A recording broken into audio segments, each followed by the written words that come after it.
이강민의 잡지사 6월호 17번째 페이지. 떡볶이도 밀떡만 먹는 밀떡 기자죠. CBS 김형준 국방전문기자와 함께합니다. 어서 오세요. 안녕하세요. 저희가 이제 제가 방송 후기나 뭐 이런 것들을 틈틈이 편집장으로서 찾아보곤 하는데 온라인 커뮤니티에 이제 김형준 기자를 검색해봤더니 지난 방송을 듣고 이런 사연이 올라왔어요. 어떤 건데요? 사연을 읽어드릴게요. 초삼 아들이랑 이강민의 잡지사를 듣다가 밀리터리 덕후라는 기자가 중2부터 군대 관련 잡지를 구독해서 읽었다 하더라고요. 저희 아이도 그걸 듣고 잡지 구독해달라고 조르는데 어떤 잡지인지 이름 아시나요? 초삼 아이가 보기에 적절하다면 구독해주고 싶습니다. 이런 사연이었습니다. 어떻게 뭐 잡지사 뉴스 우리 잡지사 키즈를 위해서 추천해줄 만한 밀리터리 잡지가 있으신가요? 사실 전쟁이나 무기라는 주제가 워낙에 뭐 이런 과학이라든가 혹은 뭐 사회과학을 조금 이해해야 조금 더 잘 이해가 되기는 하는데요. 제가 중학교 때부터 봤던 잡지는 주로 뭐 총기라든가 서바이벌 게임이라든가 뭐 이런 거를 많이 다루는 그런 잡지를 봤었거든요. 네. 이름은 플래툰이라고 하고요. 다른 잡지들보다는 조금 쉽게 지식을 잘 전달하는 거를 그런 목표로 쓰여진 것 같아요. 네. 네. 또 그리고 있습니까? 또 있고 좀 전문적인 거. 네. 그러니까 이거는 진짜 좀 지식이 좀 필요한 잡지는 밀리터리 리뷰라는 잡지가 있는데 뭐 예를 들어서 이거는 뭐 어떤 함정이 새로 나타나면은 이 함정의 뭐 레이더 성능이 어떤 건지 뭐 배경은 어떤 건지 이런 걸 굉장히 자세하게 설명을 하거든요. 초삼 아이한테는 좀 어려울 수 있겠네요. 많이 어려울 수 있습니다. 많이 어려울 수 있다. 네. 어쨌든 뭐 저희 잡지사와 동종업계에 있는 출판업계 아니겠습니까? 이름을 저희가 시원하게 공개해드렸으니까 답변이 되셨으면 좋겠습니다. 자, 오늘의 주제 바로 헬리콥터입니다. 지난주에 총기편에서는 김 기자가 직접 에어소프트건을 들고 와서 고글도 쓰고 정말 물 만난 물고기처럼 설명을 하고 갔는데 오늘도 혹시 뭐 헬기를 타고 왔다든지 아니면 뭐 헬기에서 스카이다이빙을 해서 잡지사에 도착했다든지 그러진 않았나요? 그럴 리가 있겠습니까? 사실 서울은 R75 비행 제한 구역이라는 게 있어가지고 허가 없이 함부로 날면 큰일 납니다. 그렇죠. 헬기가 있지도 않고요. 그리고 헬기가 있지도 않다. 좀 씁쓸한데요. 근데 제가 헬리콥터 부대 출신이에요. 아, 그래요? 군 생활을 헬리콥터 부대에서 했어요. 아, 그럼 뭐 말 다 했네. 제가 사실 이 얘기를 하면은 공군 나왔냐고 그러는데 네. 육군이었어요. 육군 헬리콥터 부대. 네, 육군에도 항공대가 있어요. 육군 항공사령부라고 해가지고 10년 전에 제가 군복무할 때 이름은 항공작전사령부라고 했어요. 네. 지금은 기능이 좀 바뀌어서 항공사령부라고 됐습니다. 작전을 떼고. 저는 헬기 타는 보직은 아니었고요. 네. 그 지원병과였는데 그 주특기 없이 일반 보병으로 입대했다가 그쪽 부대에서 어쩌다 보니까 군생활을 하게 됐어요. 어쩌다 그렇게 됐어요? 저도 모릅니다. 그냥 훈련소 끝나고 나니까 거기로 가래요. 아, 예. 나도 네. 모르게. 네. 하여튼 뭐 육군이라고 해서 무조건 땅 위에 붙어서 굴러다니는 그런 것만 하는 건 아니고요. 또 해군이라고 또 배만 타는 것도 아니거든요. 네. 해군에도 헬리콥터가 있어요. 해군에도. 해군에서 헬리콥터 다루는 부대는 해군 항공사령부라고 합니다. 예. 하여튼 육군에도 해군에도 날아다니는 게 있는 이유는 공군처럼 아주 높은 하늘에서 보는 것뿐만 아니라 좀 가까운 하늘에서 보는 게 필요하기 때문이에요. 네. 또 바다 위에 가까운 하늘에서 볼 필요도 또 있고요. 그렇죠. 그 명절 때 TV 보면은 헬기에서 찍은 고속도로 영상 같은 거 나오시죠. 아, 그렇죠. 그리고 뭐 등산 오신 분들이 뭐 손 흔들거나. 설악산이 뭐 단풍으로 물들었습니다. 그러니까요. 그런 거 많이 헬기샷 나오잖아요. 많이 쓰죠. 네. 그 예. 방송사 헬기에서 찍은 거예요. 우리 그렇죠. CBS 건물에도 헬리패드가 있잖아요. 그렇다더라고요. 유사시에 헬기가 착륙할 수 있는. 저도 뭐 본 적은 없는데 그렇다고 네. 들었습니다. 네. 물론 이제 우리 회사는 헬기가 없지만.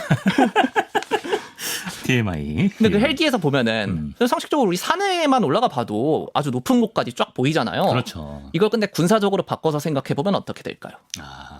여기까지 말씀드렸으면은 시청자분들이 오늘 제가 뭔 얘기 하려는지 아실 수 있을 것 같습니다. 네. 오늘의 주제는 헬리콥터입니다. 헬리콥터 얘기해 보겠습니다. 일단 뭐 헬리콥터 부대 출신이면 헬기야 워낙 많이 타봤겠지만 뭐 그렇지가 않더라도 일단 국방부 출입 기자들은 종종 헬기를 탈 기회가 있지 않습니까? 일단 군 생활할 때는 못 타봤고요. 아, 제가 그래요? 헬기 타는 보직이 아니었다니까요. 아, 보직이 아니었기 때문에 네네. 아예 못 타봤어요. 군 생활 때는 헬기를 한 번도 안 타봤고요. 전역하고 나서 국방부 기자로서. 출입 기자를 할 때 많이 타봤어요. 아, 근데 이게 이유가 있는 게 네. 군에서 기자들한테 현장을 공개할 때 군부대는 보통 교통이 불편한 데 있거나 혹은 서울에서 먼 데 있는 경우가 굉장히 많거든요. 네. 그래서 군에서 취재 지원을 할 때 헬기를 많이 해주시곤 합니다. 네. 보통은 CH-47 치누크라는 헬기를 많이 타거든요. 치누크. 이게 굉장히 길고 큰 헬기예요. 지금 사진으로 보고 계실 텐데 네. 이걸 쓰는 이유가 간단합니다. 크기가 커가지고 수십 명이 탈 수가 있습니다. 아, 그리고 이게 이륙할 때 일반적인 비행기 같은 경우에는 그 수평으로 확 떠서 이륙을 하니까 네. 몸이 좌석쪽으로 쫙 쏠리잖아요. 네, 그렇죠. 근데 헬기는 그런 느낌은 아니에요. 수직으로 이륙을 하면은 약간 커다란 엘리베이터 타고 올라가는 느낌? 공중부양하는 느낌. 그런 걸 좀 더 비슷해요. 제가 이걸 한 10번 정도 타봤는데 오. 왕복은 한 번으로 친 겁니다. 왕복을 한 번으로 쳐서 10번 탔다. 네. 비행기보단 좀 느려요. 저는 경남 사천 갔다 오느라 한 2시간 반 정도 탄 적도 있는데 야, 오래 탔네요. 한 2, 30분 지나면 다 자고 있어요. 잔다고요? 네. 아, 헬기에서도 사람들이 그냥 일반 여객기 타듯이 쿨쿨 잡니까? 네. 아니, 그 딴 건 둘째치고 그 소리가 엄청나지 않나요? 자기? 네, 군용 헬리콥터는 원래 시끄럽긴 한데요. 네. 그게 다 이유가 있어요. 네. 시끄러우니까 귀마개를 끼거든요. 아. 그러면 귀마개를 통과해서 들리는 소음은 약간 일종의 백색 소음 같이 네. 두두두두두두 하고 엔진 소리가 되게 규칙적으로 들리거든요. 네, 네. 사람 말소리는 하나도 안 들리고요. 물론 제 개인적 생각입니다. 예. 못 주무시는 분들도 계세요. 그래서 어쨌든 자는 사람이 많다. 네. 그리고 또 군인이 아니라 또 민간인들이 많이 타고 있고 네. 전투 상황이 아니잖아요. 네. 조종사분들이 조종할 때 굉장히 신경을 많이 써주세요. 아, 섬세하게. 네. 이게 제가 어려운다는 거를 어떻게 느꼈냐면은 네. 제가 방산업체에서 시뮬레이터를 체험을 해본 적이 있었거든요. 네네. 근데 이 조종관을 이렇게 움직이는 거를 거의 센티미터 단위로 움직입니다. 어. 그만큼 정밀하게 움직이거든요. 예, 예. 그리고 살짝만 확 틀어도 기수가 확 움직여요. 그러니까 헬기 조종사분들이 신경을 굉장히 많이 써주시는 거죠. 네. 그래서 좀 부드럽게 조종을 해주시니까 일종의 승차감이죠. 네. 승헬감이라고 해야 될지 승헬감. 모르겠네요. 예. 뭐 어쨌든 간에. 예. 그래서 뭐 타고 있으면 좀 졸음이 오는 것도 사실입니다. 의외네요. 예. 그리고 저는 해군 헬리콥터도 타봤거든요. 해군 헬리콥터. 예, 제가 2년 전에 항공모함에 헬기 타고 내린 적이 있다고 전에 한번 말씀드렸잖아요. 맞아요. 예. 그때 제가 해군 헬리콥터를 탔었는데 그때 해군 헬리콥터를 탈 때는 헬멧 쓰고 구명조끼도 입습니다. 아, 구명조끼를. 왜냐면 바다 위를 날아다니기 때문에 만약에 이 헬기가 안 좋은 일이 유사시. 벌어지면은 그때 바다에서 살아남아야 되니까 네. 그렇게 하거든요. 네. 네. 그래서 구명조끼를 이제 해군 헬리콥터에서는 꼭 착용을 해야 된다는 겁니다. 아, 정말 헬기 타본 썰을 이렇게 얘기해 줄 수 있는 CBS의 기자가 있다는 게 저희로서는 굉장히 감사하고 역시 덕업일치의 아이콘이다 이런 생각이 드는데요. 좋습니다. 그럼 헬리콥터의 기원부터 한번 차근차근 알아보겠습니다. 헬리콥터는 언제 처음 생겨났습니까? 도라에몽이라는 만화 보셨어요? 아, 봤죠. 거기 보면 대나무 헬리콥터가 단골로 나오잖아요. 그치. 모자로 빙글빙글. 네. 거기 나오듯이 네. 옛날 사람들도 날개를 이렇게 빙글빙글 돌리면은 거기서 양력이 발생해서 물체가 공중에 뜨는 건 알고 있었어요. 네. 그리고 장난감으로 만든 것도 많았고요. 이걸 스케치로 그린 사람이 이탈리아 르네상스 시대의 천재, 그 유명한 레오나르도 다빈치. 아, 다빈치가. 이 스케치 아직도 남아 있습니다. 아, 저 유튜브에 사진을 띄워드렸는데 네. 다빈치가 스케치한 헬리콥터. 네. 뭔가 지금처럼 이제 사람이 탈 수 있는 그런 밀폐된 공간은 없어 보이는데. 실제로 만들어지지는 않은 걸로 알고 있고요. 그렇겠죠. 당시 시험적으로 기술이고요. 그려봤다고 알고 있습니다. 근데 날개 부분은 좀 흡사한 것 같아요. 네. 지금랑. 예. 바로 이 스케치를 보고 이런저런 기록들을 읽다가 네. 이걸 사람이 타게 만들어보자 하고 마음먹은 사람이 있었어요. 러시아 제국에서 태어난 이고르 시코르스키라는 사람입니다. 시코르스키. 예, 이 시코르스키라는 사람이 나중에 미국으로 이민을 가서 자기 이름을 따가지고 시코르스키라는 회사를 만들었어요. 네. 이 회사 지금도 있습니다. 네. 이 사람이 1939년에 세계 최초의 헬리콥터인 VS-300이라는 헬기를 만들어요. 그런데 1939년에 뭔 일이 나오냐? 1939년 9월 1일에 독일이 폴란드를 침공하면서 2차 세계대전이 발발합니다. 그렇죠. 예. 그래서 이 미 육군이 이걸 보다가 네. 이거 조금씩 전쟁 위기가 다가오는구나 하고 생각을 해가지고 헬리콥터에 관심을 가지게 됐어요. 네. 미 육군이 실제로 시코르스키사에 군용으로 쓸만한 헬기를 좀 개발해달라 이렇게 요청을 했고 그래서 네. 3년 뒤인 1942년에 군용으로 알포라는 헬기가 나옵니다. 이게 알포. 세계 군용 헬리콥터의 기원이 되는 헬기고요. 지금 띄워드리는 사진에 보시면은 네. 이 알포 헬기에 사람이 타고 있는데 그러네요. 여기 타고 있는 사람이 바로 이 시코르스키입니다. 아, 저분이 시코르스키군요. 네네. 그럼 그때 헬리콥터에 어떤 점을 보고 군에서 헬기를 도입했을까요? 이런 헬리콥터를 보통 회전이기라고 그러고요. 음. 날개가 빙글빙글 돈다 그래가지고 기존에 우리가 아는 그런 비행기는 고정이기라고 부릅니다. 네. 픽스드 윙 영어로는. 이게 다 이유가 있어요. 네. 기존에 비행기가 뜨고 내리려면 활주로가 필요합니다. 그렇죠. 근데 활주로 만들려면은 아스팔트 포장해야 되고 돈도 많이 들고 보통 일이 아니죠. 시간도 들고 네. 그리고 이 활주로를 지켜야 돼요. 아, 그렇죠. 전쟁터에서는 이게 생각보다 큰 문제예요. 네. 그 전쟁터에서 활주로 만들고 있으면 그 적군이 그냥 그거 가만두겠어요? 파괴하는구나. 실제로 1942년 태평양 전쟁 당시에 네. 남태평양의 솔로몬 제도에 있는 과달카날이라는 곳에서 네. 미국의 핸더슨 비행장이라는 곳을 두고 미군하고 일본군 사이에 굉장히 치열한 전투가 벌어졌어요. 왜 그랬냐? 네. 일본 입장에서는 여기를 못 쓰게 만들어야 자기들이 폭격을 덜 맞습니다. 그렇겠네요. 미국의 항공 전력을 조금이라도 줄일 수가 있는 거고 네. 반대로 미국은 여기를 확보해야 항공 전력을 좀 더 잘 운영할 수가 있는 그렇죠. 거예요. 예. 그래서 지금도 공항은 어느 나라나 국가 중요 시설입니다. 그렇죠. 그리고 전쟁이 나면 바로 군을 동원해가지고 공항을 다 군에서 통제를 해요. 네. 그리고 우리나라에 뭐 청주, 대구, 김해 이런 데처럼 네. 아예 공군 부대가 공항에 같이 있는 데도 있어요. 그 가보신 분들은 아시겠지만 이 공항들에서 사진 함부로 찍지 말라고 안내문 써 있거든요. 그게 이런 이유 때문입니다. 네. 공항이 군 부대를 겸하기 때문에. 그만큼 이제 비행장 활주로를 확보하는 게 군사적으로 보통 일이 아니라는 거예요. 그러니까요. 예. 그리고 중요하기도 하고. 그런데 헬기는 수직으로 이착륙을 할 수가 있으니까 그렇죠. 활주로가 있으면 좋거든요. 근데 필수는 아니에요. 네. 제가 군 생활할 때 보니까 헬기 부대에도 활주로가 있긴 있습니다. 아 그래요? 저희 부대도 있었어요. 근데 이거는 일반 비행기처럼 이렇게 수평으로 이착륙을 해야 연료 소모가 줄어들기 때문에 네. 그래서 있는 겁니다. 효율성을 위해서. 네네. 그리고 또 다른 이유. 그 활주로를 통해서 다른 고정익 항공기들도 착륙할 수 있게 하려고. 겸사겸사. 예, 그렇게 하려고 그런 거예요. 그 실제로 공군 수송기가 저희 부대 온 거 본 적 있어요. 제가 현역일 때. 하지만 헬기에게 필수는 아니라는 거죠. 필수는 아니에요. 예. 그거 없어도 그냥 수직 이착륙할 수 있어요. 네. 우리 건물 옥상에도 헬리패드가 있다고 들었는데 네. 그게 막 이렇게 활주로처럼 막 긴 건 아니잖아요. 그렇죠. 동그라미죠, 그냥. 네. 예. 물론 뭐 일정 수준의 공간이 확보돼야 되는 건 맞는데 활주로 만드는 것보다는 그게 훨씬 낫습니다. 특히 정글 같은 곳에서. 아, 그렇겠네요. 예. 특히 전쟁터에서 혼란하고 정신없는 그런 전쟁터에서 아무 데서나 뜨고 내릴 수 있는 건 굉장히 큰 장점이에요. 네. 급하게 사람이나 물건을 태워오거나 혹은 태워갈 수 있고 그렇죠. 그렇다는 건 군의 입장에서 굉장히 작전의 유연성이 보장이 되는 겁니다. 그렇습니다. 헬기가 있고 없고의 차이가 이렇게나 크다는 겁니다. 실제로 헬기 때문에 생겨난 군사적인 개념들도 있다면서요? 네, 몇 가지 있는데 네. 먼저 더스트 오프라는 게 생겼습니다. 더스트 오프. 네, 더스트 오프가 뭐냐면은 부상당한 병력을 헬기에 태워서 긴급 후송시키는 겁니다. 나중에 가면은 의무 후송 헬기라고 특별히 의무 장비들까지 갖춘 다음에 여기 의무병까지 태워가지고 네. 바로바로 전쟁터에서 병원으로 이송할 수 있게 이렇게 하는 거예요. 예. 기존에는 차를 주로 썼거든요.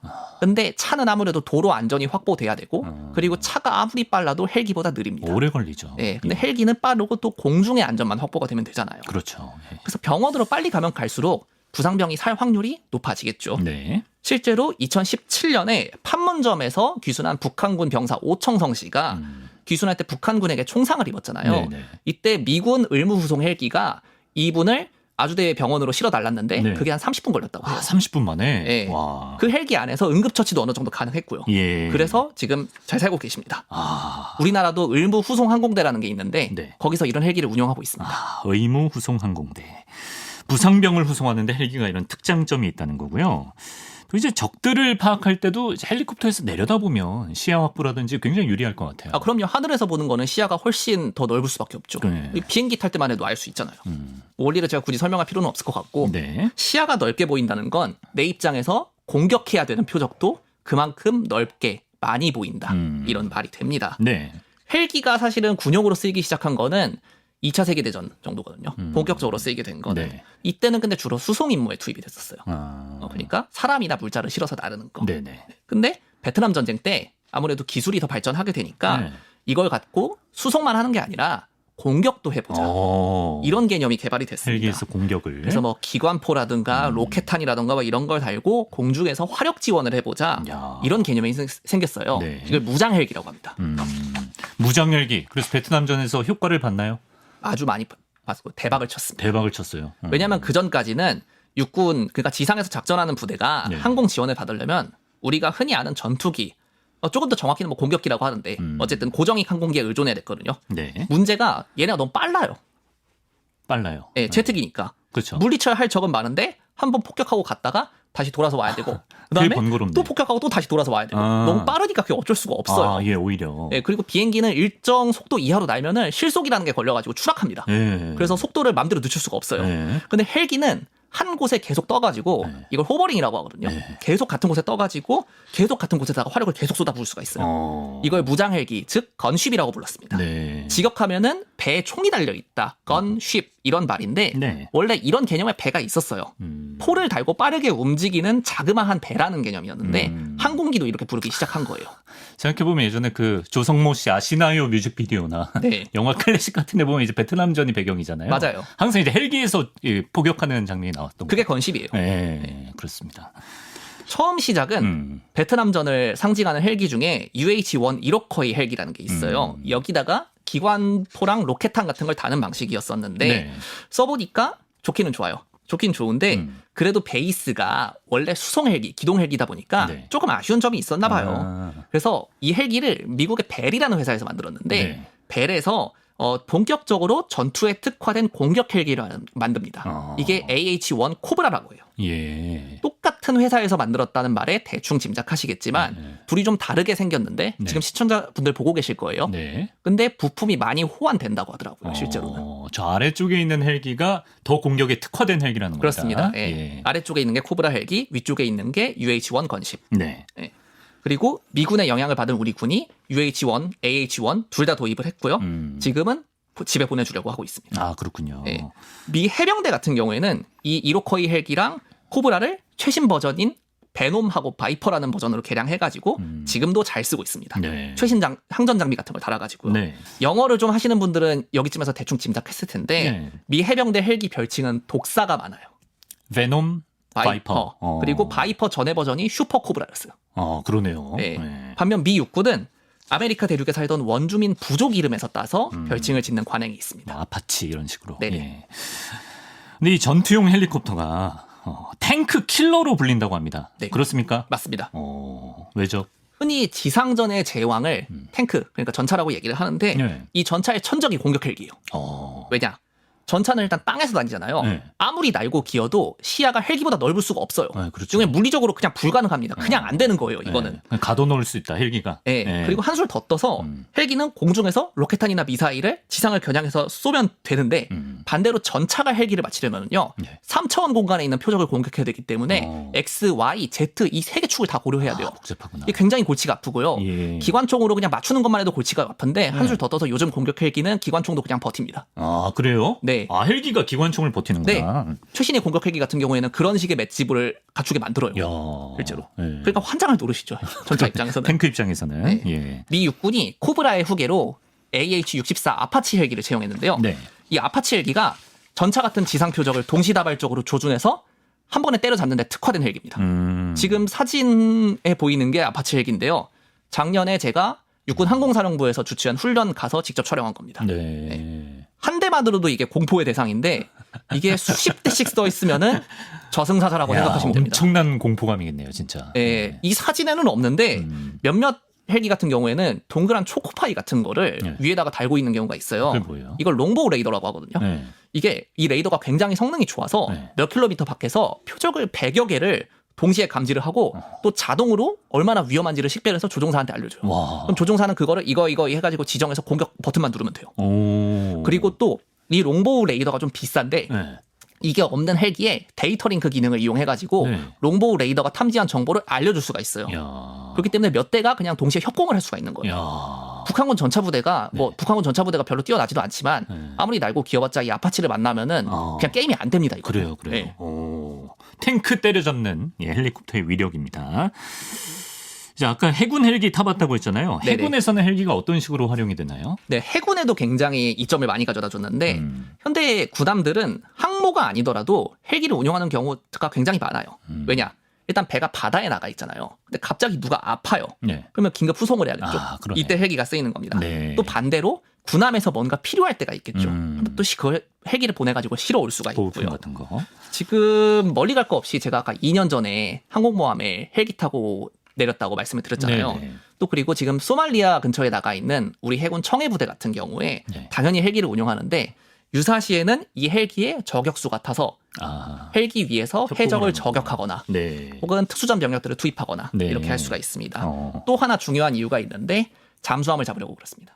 아, 잠수함을 잡으려고. 네. 바다는 엄청 넓어요. 네. 그러니까 잠수함 잡는 게 엄청 골치가 아프다고 제가 말씀을 드렸었잖아요. 네, 그렇죠. 네.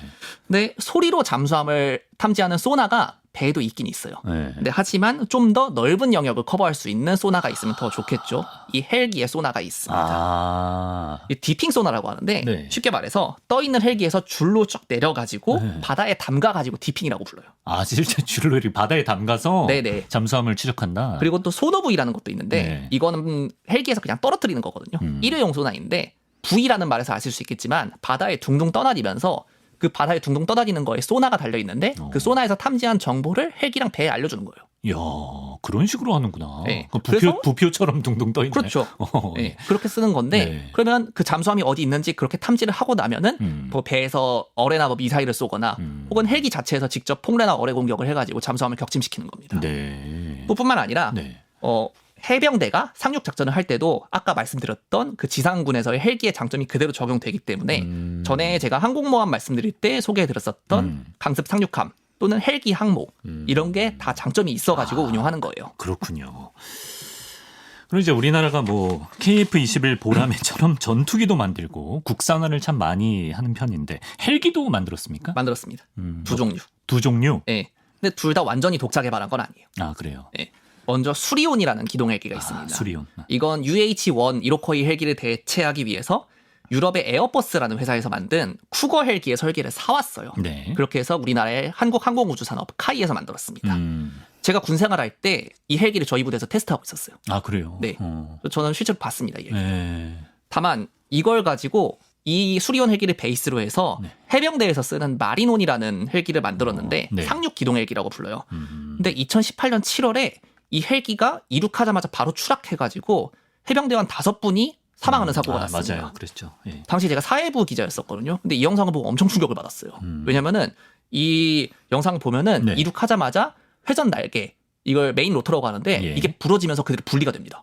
이륙하자마자? 네, 이륙하자마자. 왜 그런 거야? 나중에 사고 원인 조사를 해보니까 예. 에어버스사가 프랑스에서 네. 하청을 줘서 만드는 로터마스터라는 부품이 있는데 네. 이 부품 열 처리를 제대로 안 해서 그렇게 됐대요. 너무 허무하네요. 그러니까요. 네. 당연하지만 이 사고 이후로 부품 검수나 조립 같은 데 굉장히 많이 신경을 쓰고 있다고 하는데 그럼에도 불구하고 사고가 났기 때문에 네. 이미지가 실추된 건 그건 어쩔 수가 없습니다. 그렇군요. 기동헬기 수리온 말씀해 주셨고 또 하나는 어떤 건가요? 소형 무장헬기 LAH라는 건데 애칭은 아직 없습니다. 네. 마찬가지로 에어버스사의 H155 헬기라는 헬기의 설계를 사왔습니다. 목적은 AH-1 코브라 헬기가 너무 오래됐잖아요. 예. 이거 바꾸려는 거예요. 개념은 아까 소개해드린 UH-1 이로코이 헬기를 이용한 건십하고 비슷하고요. 네. 대신에 최신의 항전 장비를 달았습니다. 내년에 양산에서 군에 들어갈 예정인데요. 네. 제가 2년 전에 카이에 직접 가서 이 헬기 비행을 봤습니다. 네. 여기에 다는 공대지 미사일 천검도 개발이 완료가 됐고요. 이건 영상으로 같이 보실 수 있을 것 같아요. 영상이 있군요. LAH. 네, 소형 무장헬기고요. 이게 카이 본사 하늘에서 지금 비행 시범을 보이는 모습입니다. 공대지 미사일도 달 수 있다. 네네. 공대지 미사일 천검 발사 영상이 지금 준비되어 있는 걸로 알고 있는데. 그렇군요. 네네.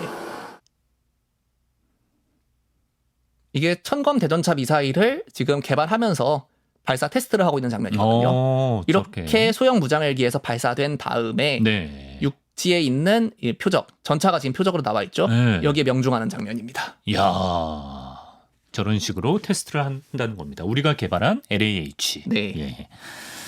이 LH의 특장점이 있다면 뭐 어떤 걸 꼽을 수 있을까요? 사실 이 헬기에 진짜 장점이 있는데 네. 첫 번째 시간, 드론 시간에 소개해드렸던 유무인 복합체계, 즉 멈티예요. 유무인 복합체계. 네, 쉽게 말씀드려서 LAH에서 드론을 먼저 내보내서 위험한 지역에 드론을 먼저 보내서 정찰을 하다가 네. 적이 있으면 그 드론 자체를 미사일처럼 쏴서 그대로 적에게 들이받는 겁니다. 네네. 물론 미국제 아파치에 이걸 적용해서 하면 되지 않느냐 이렇게 물으실 수가 있는데 네. 그게 안 돼요. 왜냐하면 미국이 일정 수준 이상의 멈티 기술에 대해서 수출 통제를 하고 있습니다. 그래서 우리가 개발하는 방법밖에 없어요. 이걸 제대로 쓰려면. 그게 중요하겠네요. 네네. 예. 자체적으로 무인 드론과 복합시킬 수 있는 헬기를 만들었다는 건데요. 김용준 기자가 오늘 세 편의 전쟁 영화를 소개해 준다고 합니다. 왜냐하면 이제 헬기가 등장하는 영화를 보면 그 능력을 우리가 쉽게 자연스럽게 알 수 있기 때문이라고. 네네. 세 편의 영화. 먼저 시작은 1979년에 개봉한 프랜시스 포드 코폴라 감독의 고전 전쟁 영화 지옥의 묵시록입니다. 이 영화 처음에 보면은 미군 헬기 부대가 바그너의 발키레의 기행이라는 음악을 틀어놓고 네. 베트남 시골 마을을 공습해요. 이걸 보면은 헬기가 아까 공격기보다 느리다고 말씀을 드렸었는데 네네. 그럼에도 불구하고 전쟁에 쓰이는 무기들이 네. 진짜 무섭구나. 이렇게 파괴력이 세구나. 이거를 실감할 수가 있어요. 어렸을 때 케이블에서 본 것 같은데. 저도 어렸을 때 봤어요. 네. 근데 이게 한 가지 같이 알아둬야 될 게 있는 게 네. 이게 발키레의 기행을 작곡한 작곡가가 예. 바그너잖아요. 바그너. 예. 지옥의 묵시록이 사실 반전 영화거든요. 그래요? 예. 바그너를 굉장히 좋아한 독재자가 한 명 있습니다. 누구? 아돌프 히틀러입니다. 히틀러가 바그너의 음악을 좋아했구나. 네, 굉장히 좋아했어요. 예. 감독이 이 음악을 왜 넣었는지는 아마 대충 짐작이 가능하실 것 같습니다. 그런 식으로. 네. 그렇고요. 두 번째 영화는? 두 번째는 리들리 스콧 감독의 2002년작 영화 블랙호크 다운. 블랙호크 다운. 네. 저는 이 영화를 여러 번 봤었는데 저는 중학교 때 담임 선생님이 갑자기 이걸 교실에서 틀어줬어요. 교실에서요. 왜 틀어줬는지 모르겠는데. 네. 아무튼 1990년대 초반에 내전으로 황폐화됐던 소말리아에서 미군 특수부대가 헬기를 타고 소말리아 군벌의 간부를 잡아오는 작전을 하다가 이 블랙호크 헬기가 추락하면서 작전이 굉장히 꼬이게 된 안타깝게도 실화입니다. 그렇죠. 예, 실화 기반 실화를 다루고 있습니다. 네. 실제로 이 작전에서 블랙호크 헬기 2대가 소말리아 민병대의 무유도 RPG 대전차 로켓을 맞고 추락하는 장면이 2번 나와요. 영화 개봉 때 이게 상당히 화제였었거든요. 네. 아니 저거는 유도가 안 되는데 어떻게 헬기를 맞추느냐 이거로 논란이 많았었는데 네네네. 맞춘 게 맞습니다. 아, 밀떡들은 그런 걸 따지는군요. 네, 예. 이게 현실성이 있느냐 했는데 현실성이 있는 게 맞아요. 실제로 맞췄습니다. 어떻게 맞췄지? 간단해요. 네. 영화에서는 사실은 약간 극적인 효과를 위해서 네. 한 방에 명중시킨 걸로 나오거든요. 네. 실제로는 맞을 때까지 쐈습니다. 하나만 걸려라. 그러니까 거의 기우제 수준으로 쐈어요. 아, 기우제 수준으로. 맞을 때까지 쏜 거예요. 그거 치고는 또 2대나 얻어 걸리고. 아, 그 정도면 뭐, 예, 그냥 얻어 걸려라 치고는 많이 맞춘 거죠. 그러니까. 예. 아, 그렇군요. 실상은 또 이런 차이가 있었다는 거죠. 네네. 이렇게 헬기가 뭐 휴대용 미사일에 격추가 되면 뭐 현대전에서는 좀 불안정할 수가 있을 것 같은데요. 안 그래도 요즘 우크라이나 전쟁에서 우크라이나 군이 러시아군 공격 헬기를 휴대용 지대공 미사일, 이거 맨패드라고 하는데 네. 이걸로 격추시키는 일이 자주 생겨요. 네. 그래서 헬기가 이제 쓸모없는 게 아니냐 이러시는 분들이 있는데 반은 맞고 반은 틀리는 얘기입니다. 그래요. 네. 헬기가 지대공 미사일에 취약하다는 이야기는 사실은 1980년대 소련의 아프가니스탄 침공 때도 그때도 있었던 문제예요. 그러니까 한 40년 된 얘기예요. 네. 그때도 미국이 아프가니스탄 반군에 스팅어 미사일이라고 지원해줘가지고 네. 소련군 헬기를 엄청 격추시켰어요. 그렇군요. 예. 네. 그리고 베트남전 때도 이착륙하는 헬기를 무유도 로켓탄이나 기관총으로 노려가지고 아까 말씀드린 이로코이 헬기 격추된 수가 엄청 많습니다. 네. 그러니까 그런 식으로 따지면은 요즘에 헬기를 운용할 필요 자체가 없을 거예요. 정말 없을까요? 위험하지 않다는 말은 아니에요. 네. 위험해요. 위험한데 네. 그만큼 헬기 입장에서도 뭐 체프, 플레어 이런 것처럼 네. 미사일에 대해서 회피 수단이 계속 나오고 아. 그리고 또 어디든 사람이나 물자를 태우고 이착륙할 수가 있다. 이런 장점은 무시할 수가 그치, 없습니다. 그치. 예. 예. 그래서 계속 쓰이고 있는 거예요. 오히려 문제는 조금 다른 쪽에 있는데 어떤 거죠? 그 헬기는 고정익 항공기보다 날씨 영향을 많이 받아요. 그래서 뭐 예를 들어서 비가 많이 오거나 네. 폭풍우가 치거나 이러면은 구조를 하러 가야 되는데 이게 되죠. 못 뜨는 경우가 아, 있습니다. 예. 예. 그리고 또 고정익 항공기를 운용해야 될 때가 있는데 네. 그런 날씨 때문에. 네. 근데 이거는 또 활주로가 없으면 운용을 못 하니까. 그치. 그래서 전쟁터에서는 둘 다 필요한 거예요. 아, 서로 이제 보완해주는 관계라는 네네. 겁니다. 예. 잠깐 영화 지금 2개 봤죠 우리가? 네. 예, 마지막 영화는 뭔가? 마지막은 이게 헬리콥터가 아주 메인은 아닌데 2011년에 오사마 빈 라덴 사살 작전을 소재로 한 캐서린 비글로우 감독의 제로 다크 서티라는 영화입니다. 제로 다크 서티. 이 영화 마지막에 보면은 네. 미 해군 특수부대 데브그루라고 하는데 네. 이 특수부대원들이 이상하게 생긴 헬기를 타고 아프가니스탄 기지에서 이륙을 해서 빌라덴을 잡으러 파키스탄 영공으로 몰래 들어갑니다. 네.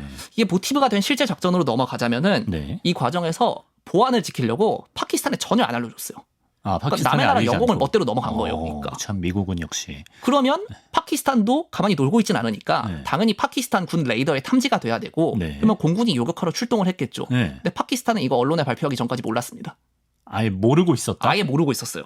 어떻게 그랬지? 왜 모르냐? 예. 이때 이 작전 때 레이더에 탐지되지 않는 최신형 스텔스 헬기가 투입됐다고 추정하고 있습니다. 스텔스 헬기가 있습니까? 예, 이게 그냥 하는 말이 아니고 이걸 네. 뒷받침하는 근거가 있어요. 네네. 그날 그러니까 작전이 벌어지던 그날 네. 빌라덴 은신처로 대원들이 들어갔을 거 아니에요. 네. 근데 은신처 위에서 비행을 하는데 네. 은신처의 담장이 엄청나게 높았거든요. 예. 근데 그렇게 담장이 높아가지고 공기의 흐름이 막히면은 네.